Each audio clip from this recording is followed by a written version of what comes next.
নমস্কাৰ, মই হেমন্ত কাশ্যপে এষ্ট্ৰলাইভ অসমৰ ছেপ্টেম্বৰ মাহৰ মাহেকীয়া ৰাশিফললৈ আপোনালোক সকলোকে স্বাগতম জনাইছোঁ।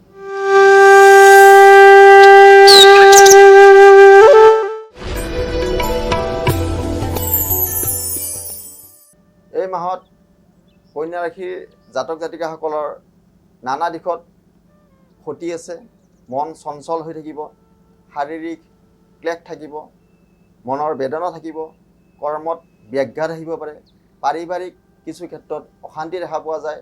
কিন্তু ধাতু ব্যৱসায় যিসকলে কৰে তেওঁলোকৰ কাৰণে এই মাহটো যথেষ্ট শুভ হ'ব। যাত্ৰা কাৰ্যত সিদ্ধি লাভ হ'ব, উচ্চ ব্যক্তিৰ লগত চাহ চিনাকি হ'ব পাৰে, ব্যৱসায়ত যথেষ্ট উন্নতি দেখা পাইছোঁ। প্ৰাপ্য ধন আপোনালোকৰ এই মাহত আদায় হ'ব পাৰে।